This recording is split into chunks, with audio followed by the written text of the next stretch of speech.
Hey guys, this story got sent to me by a friend of the guy we're going to talk about. The story is a wild one, so let's jump in. It's about a Hungarian man named Albert and a bar girl called Nak. That's spelled Naak. I would describe Albert as a highly intelligent, quick-witted guy who does not suffer fools gladly. A bit of an introvert, but very engaging when you get to know him. He had been living in the UK for over 10 years when I first met him. He speaks perfect English. I would not say he is particularly handsome, but certainly not so badly looking his only chance at female company would be via a financial transaction, if you know what I mean. Like many men who head to Thailand, he had previously been in a bad relationship with Western women. This is not a story about a naive guy who goes to Pattaya and is conned by a bar girl. I am well aware that this happens every day. The majority of this story took place between 2016 and 2020. I first met Albert when we both worked as chefs at a well-known restaurant in central London in 2013. During this time we became fairly good friends. The kitchen was a pressure cooker environment, and Albert's dry humour and dedication to perfection made the long hours more bearable. We both left the restaurant after a couple of years. I moved to Spain, and he got a job working as a private chef for a Russian family in London. This detail will become important later. Despite the distance, we kept in touch, and whenever I was back in London, we would often meet up for a drink and catch up. I remember vividly the night he told me about his first trip to Thailand. His eyes lit up with an intensity I'd never seen before as he described Phuket, the beaches, the food, the nightlife, but most importantly, the way he felt truly alive for the first time in years. He'd been bitten by the Thailand bug, hard. The experience had changed something fundamental in him. What started as a casual holiday quickly evolved into an obsession. Albert began visiting Thailand every 3 or 4 months, whenever he could get time off work. He'd stay for 2 or 3 weeks at a time, mainly in Pattaya and sometimes Bangkok. During these holidays he would usually see more than one girl, but he didn't like to change too much. That changed dramatically on his 4th visit when he met Nak. The fateful encounter happened in a bar towards the top of Soi 6. That first night, they spent hours walking and talking along Walking Street, sharing stories and laughs that seemed to bridge their vastly different worlds. For the rest of his 3-week holiday, they were inseparable. They explored Bangkok together, took romantic boat tours along the river, stayed in luxury hotels, and discovered hidden street food gems that even Nak hadn't known about. What made Nak different was her background. Unlike many bar girls who came straight from rural villages, she had a more sophisticated past. She'd been married to a foreigner and had lived in Bangkok for many years, working in an office. The marriage had soured, leaving emotional scars, and after the divorce, she found herself starting over in Pattaya.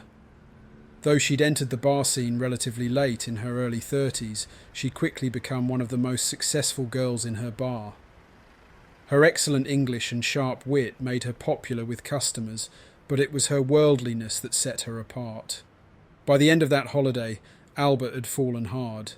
The nightly video calls after he returned to London became their lifeline, sometimes lasting for hours as they planned their future together. Albert wasn't naive. He knew she still had to work, still had to entertain customers to make money. But something about their connection felt different, more real. During his next visit, Albert made an unprecedented arrangement with her bar. He paid a massive bar fine, around 12,000 baht, for unlimited access whenever he visited. It was a gesture that raised eyebrows among the bar's management, but spoke volumes about his intentions. They struck a deal. He would send her 15,000 baht monthly, and she would stop sleeping with customers. It wasn't enough to live luxuriously, but it was a compromise that allowed them to build something resembling a normal relationship. Their love story might have had a different ending, if not for the sudden falling out with his Russian employers. The details of the disagreement were never clear to me, but the aftermath was devastating.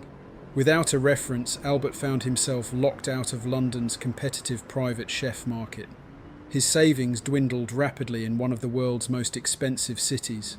Desperate and running out of options, he made a decision that would alter both their lives forever. He bought a one-way ticket to Thailand. He convinced himself it was temporary, just a month to clear his head and figure out his next move. But 1 month turned into 2, then 3, and before he knew it, he was living off credit cards with mounting debt. I witnessed his decline firsthand during my visits to Pattaya. The once proud chef was now surviving on borrowed time and borrowed money, using increasingly creative methods to stay afloat. He and Nak developed a system of buying gold with his credit cards and selling it for cash, a financial juggling act that couldn't last forever. The most heartbreaking part was watching Nak's unwavering loyalty.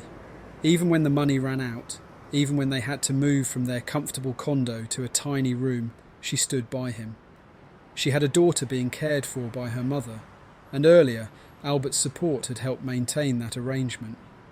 Now she found herself torn between her love for Albert and her family obligations. Their story took an even darker turn when Albert's desperation led him to fabricate a job offer in France. His plea for help with airfare, and my hesitation to send money without verification, marked the last time we spoke. His phone number went dead, his social media disappeared, and he vanished into the labyrinth of Pattaya's streets. Through local contacts, I learned that Nak had returned to work in her old bar, now supporting both of them. Albert, once a skilled chef in London's finest kitchens, had become a cautionary tale, another Farang lost to Thailand's siren song. Yet their story wasn't just about failure. It was about love surviving in the most unlikely circumstances. Years later, I still think about them. I wonder if Albert ever found his way back to professional cooking, if Nak managed to reconcile her new life with her family obligations, if they somehow found a way to make it work. Their story teaches us that while the bar girl meets foreigner narrative usually ends in heartbreak, sometimes genuine connections can emerge from the most unexpected places. The last I heard, they were still together, surviving day by day in Pattaya. Their love had cost them both dearly. Albert his career and financial stability, Nak her dreams of a better life, but they held on to each other. In a world where relationships are often measured in baht and bar fines, they had found something rare, a love that survived when the money ran out. For those thinking of following in Albert's footsteps, let this story be both a warning and a reminder that the heart doesn't always follow logical paths. But I strongly advise anyone against getting emotionally involved with bar girls. The odds of finding another Nak are astronomically low, and the cost of being wrong is devastatingly high.